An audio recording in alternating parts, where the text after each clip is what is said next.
All right, good morning, ladies and gentlemen. Thank you for attending this meeting today. I'm glad you guys took time out of your busy schedule to attend. I think this is very important for us throughout this pandemic right now.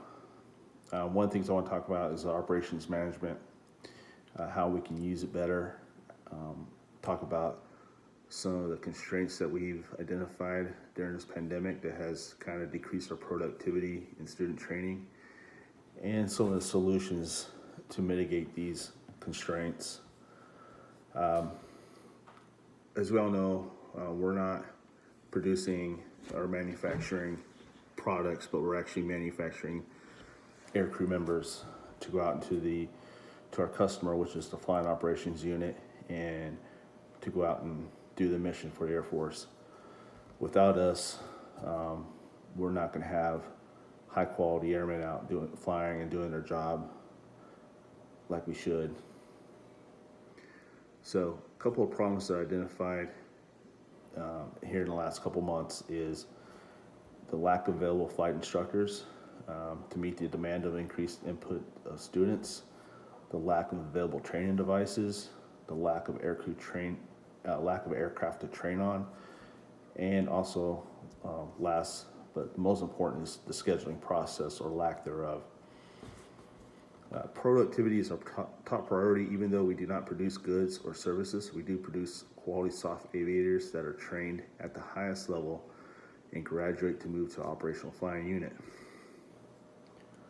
Some of these constraints to producing soft aviators on time was mentioned earlier. For example, the lack of certified aircrew instructors is the biggest constraint right now. We currently have 5 certified instructors and 24 students in the academic phase. There's multiple lessons that require 2 instructors for every 2 students. This requires students to wait for available instructors to complete lessons. So that's one big restraint. The other constraint is the scheduling process. We're having a high turnover of schedulers coming through. They're trying to learn. They can't learn this job because it's so complex. The biggest problem is that the scheduling software is outdated.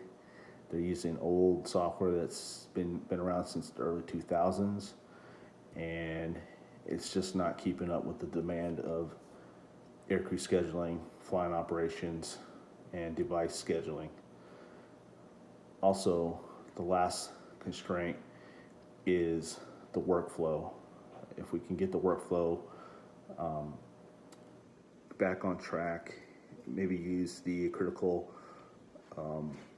CPM model to identify critical areas and kind of figure out where our durations are at, we can increase productivity and be more efficient and ensure that our students are completed on time. So,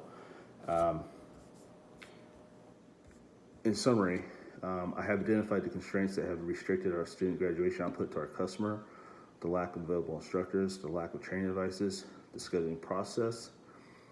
Ways to mitigate these constraints: the training unit in our company should work together to reduce or eliminate these constraints and implement a robust and up-to-date scheduling process that is user-friendly for new employee schedulers.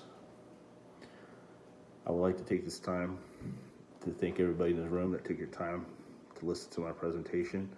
At this point, I would like to open the room up for any questions.